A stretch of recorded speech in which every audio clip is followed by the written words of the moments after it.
Muito bem, nós começamos mais um vídeo da semana, uma peça entre 10 e 12 minutos que trata do mundo do trabalho. Sindicatos, negociações, assuntos profissionais, demandas de trabalhadores de várias áreas. Hoje nós vamos falar a respeito um pouco do Grupo Abril. Nosso país, embora país de terceiro mundo, tem, de certa forma, certas ilhas que o colocam no patamar acima das condições de um país subdesenvolvido de terceiro mundo. Uma dessas ilhas, durante cerca de 60 anos, foi o Grupo Abril, uma potência jornalística, uma potência editorial e uma potência gráfica, que está em decadência agora, desgraçadamente, pedindo recuperação judicial. Para os trabalhadores de todas as áreas, administrativos, os companheiros jornalistas, os gráficos, significa desemprego e incertezas, porque o trabalhador demitido de uma empresa nessas condições nem sabe se receberá integralmente as verbas rescisórias. Nós vamos falar hoje com a Patrícia Zaidan, que foi redatora-chefe da revista Cláudia. A revista Cláudia foi preservada.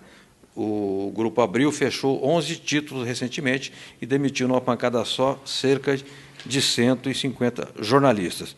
Patrícia, o que a gente mais lamenta é a perda dos empregos, mas não é apenas emprego que se perde quando acontece isso, não é verdade? Sim, os empregos nós lamentamos muito, afinal de contas, nós já temos 21 dias de demissão e nós já temos colegas gráficos sem dinheiro para comprar o mercado, para pagar a perua escolar, por exemplo, mas, sobretudo, tem um prejuízo enorme para a cultura nacional e, sobretudo, para as mulheres, porque dos 11 títulos fechados, 7 estão diretamente ligados às mulheres. Então, a mão de obra feminina foi mais afetada nesse momento e também o conteúdo feminino, o jornalismo feminino perde e as nossas leitoras que nos acompanhavam, nos seguiam, distribuíam os nossos conteúdos também perdem porque deixarão de ter a revista, o site, as redes sociais ligadas a esses 7 produtos, 7 títulos, que deixarão de conversar de coisas da maior importância para a mulher.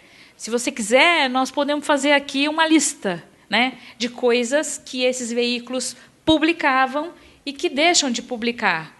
Por exemplo, sobre autonomia financeira. Essas revistas que nós sabemos, aí as 7, elas falavam sobre a questão da diferença salarial entre homens e mulheres. Na questão de saúde, falávamos muito nessas revistas de os abortos clandestinos matando muitas mulheres. Falávamos sobre muitos direitos, como, por exemplo, os relacionados à Lei Maria da Penha. Inúmeras vezes, nós, como jornalistas, fomos chamados a Brasília para conversar em audiências públicas, porque nós tínhamos o Brasil inteiro, né, conosco, viajando, conhecendo, fazendo reportagem, e podíamos levar para os parlamentares o que é que as mulheres de Sergipe, do Amazonas, do Rio Grande do Sul, estavam dizendo sobre, por exemplo, violência doméstica. O que é que elas queriam que essa lei tivesse. Então, nós levávamos a nossa experiência e levávamos aquilo que nós havíamos ouvido nas reportagens e que nós considerávamos fundamental estar na Lei Maria da Penha. Dessa maneira, nós participamos de muitas outras discussões, por exemplo, da questão da interrupção da gravidez da mulher com Zika, da questão da vacinação de HPV nas jovens. Todas essas questões nós participamos ativamente. E, quando Abril deixa de publicar esses títulos, nós perguntamos quem vai se responsabilizar por isso? Quem vai tomar a frente? Quem será a vanguarda na discussão da sexualidade, da desigualdade de gênero e tantas outras questões tão fundamentais para um país como esse nosso, que está sofrendo um retrocesso em termos de direito em todos os sentidos, não só nos trabalhistas, mas na saúde, na educação, na ciência, na tecnologia. Então, de fato, uma preocupação muito grande que a gente tem com esse patrimônio que é do povo, que é cultural. Nós fazíamos revista para as leitoras, portanto, esse patrimônio, quem cuidará? Ele simplesmente desaparecerá? Esse acervo que nós fizemos será edição do colecionador somente? Quem vai colocar algo no lugar disso? Quem responde por isso? Perfeito. Ô, Patrícia, quando uma empresa fecha, o país fica mais pobre, porque o país se descapitaliza, ainda que seja um boteco da esquina ou uma grande montadora de veículos. No caso do jornalismo, há uma subjetividade que você bem apontou. Ou seja, há um empobrecimento do país que a empresa fecha, a empresa desarticula vários segmentos, perde a potência gráfica, desemprega gráficos, a indústria gráfica vende menos papel, ou seja, há um impacto econômico. Mas há um impacto cultural, porque o jornalismo que essas revistas praticam ou praticavam, as extintas, tinha muito a ver com o padrão, digamos, cultural, educacional, dava uma dimensão política e uma dimensão social.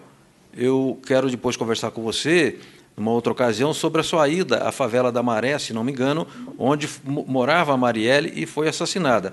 Ou seja, agora há esse buraco, e quem é que vai substituir? A Abril lançará novos títulos ou, em recuperação judicial, não existe essa possibilidade? Olha, eu lamento por uma série de questões na Editora Abril. É preciso lembrar que existe um panorama que é global, todos os veículos de comunicação foram afetados, mas, sobretudo, ali aconteceu o seguinte: a Abril deixou de auscultar a opinião pública. Esse é um país plural e as revistas precisavam ter respeito pela opinião de pluralidade, de ouvir os diferentes setores. Esqueceu de entender o que a rua estava dizendo, o que a periferia estava querendo. Esqueceu de olhar para esses outros setores da sociedade brasileira. A sociedade ela não é feita só da elite. Sim. Então, isso é um empobrecimento, era o que você perguntava. Eu acho que o maior empobrecimento é mesmo nesse sentido, né? E eu acho muito difícil que outros títulos sejam colocados no lugar, pelo menos ali na Editora Abril, porque a gente já vinha vindo um empobrecimento até mesmo para a reportagem desses veículos que nós vimos fechar. Só para dar uma ideia, a edição de L desta que está na banca deste mês fala sobre a Amazônia e discute questão de sustentabilidade. A última edição de Cosmopolitan fala sobre as dificuldades que uma mulher enfrenta ao denunciar um agressor. Então, assim, esse tipo de reportagem, e mesmo ir aos rincões, Altamira, que eu fui recentemente, esse tipo de investimento em reportagem está minguando. Então, eu acho difícil que, neste momento, em recuperação judicial, essa empresa se preocupe em lançar alguma coisa que venha substituir esses títulos, né? Nem em termos de revista publicada no print e também nas redes sociais ou no digital, né? Porque tudo isso demanda energia, demanda compromisso, demanda dinheiro, demanda envolvimento, né? E, nos últimos anos, nós vimos exatamente o contrário. Gestões na Editora Abril que não se preocupavam com o conteúdo, que não tinham preocupação editorial. As decisões estavam sempre sendo tomadas por executivos, por consultores, e que não ouviam o repórter que estava na rua onde o povo está, né? Então, tudo isso foi criando os embaraços e os problemas que levaram a empresa na lamentável situação que se encontra hoje. Perfeito. A Patrícia tocou num assunto que daria uma tese universitária, muitas teses, horas e horas de discussão, e o assunto é a distância que existe entre a pauta cotidiana da imprensa brasileira e a pauta real do povo brasileiro. O povo brasileiro é uma abstração na verdadeira pauta da imprensa, que escuta muito Brasília, escuta muito a orientação de agências internacionais, mas o povo que acorda cedo e dorme tarde, esse não é personagem das publicações. E aí elas vão perdendo a base, elas vão perdendo o liame e elas vão desorientando a própria pauta. Mas esse é um assunto para os acadêmicos discutir. Eu queria, por fim, tratar com a Patrícia quanto tempo ela trabalhou na Abril, na revista Cláudia, especialmente, e qual foi sua grande alegria nesse período? Olha, eu tenho um apreço muito grande pela revista Cláudia. Eu trabalhei por 18 anos, felizmente a revista Cláudia permanece, e o meu desejo é de que ela consiga se manter ativa. Eu tive muitas alegrias, eu vi o Brasil, eu posso te dizer que eu viajei 22 ou 23 estados como repórter da revista Cláudia. Eu falei de todos os assuntos que você pode imaginar dentro da revista. Cada vez que eu voltava para a redação, eu trazia as informações que eu colhia, mas eu também trazia uma afetividade muito maior pelo país, sabe? Por exemplo, eu vou te contar um caso. Eu só entendi o que estava acontecendo com os jovens brasileiros indo às periferias. De manhã e à tarde, você vê crianças brincando. À tarde, os jovens acordam e ficam ali fazendo nada ou coisa alguma. E chega às 19h, chegam as mulheres, elas voltam do trabalho ou do pequeno comércio ou como doméstica, elas voltam para fazer a janta, cuidar dos filhos, e o homem adulto não volta. Não vem o homem. Ou ele está preso, ou ele morreu precocemente, ou ele saiu, deixou a família e foi tentar a vida lá fora. E essas mulheres estão muito sozinhas. Elas estão sozinhas cuidando do filho adolescente, que já é pai, já tem 2 filhos. Então, eu só compreendi a periferia brasileira e, portanto, entendi por que a violência cresce tanto quando eu passei a frequentar esses lugares.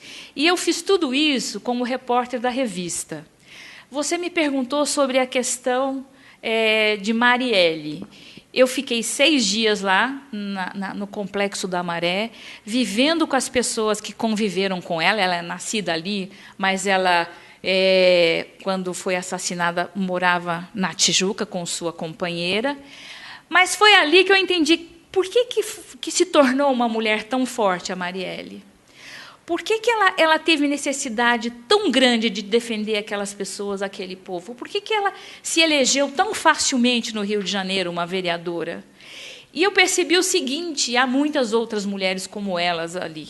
Então, nessa edição, eu não só ouvi a Mônica, que é a mulher da Marielle, uma brava guerreira, como eu ouvi outras tantas mulheres que estão ali fazendo lutas em vários pilares e que vão levar o legado da Marielle em frente. Mas isso só é possível, João, se o repórter põe o pé na lama, na estrada, quando ele vai, ouve, sente o cheiro, põe a mão, se envolve, abraça.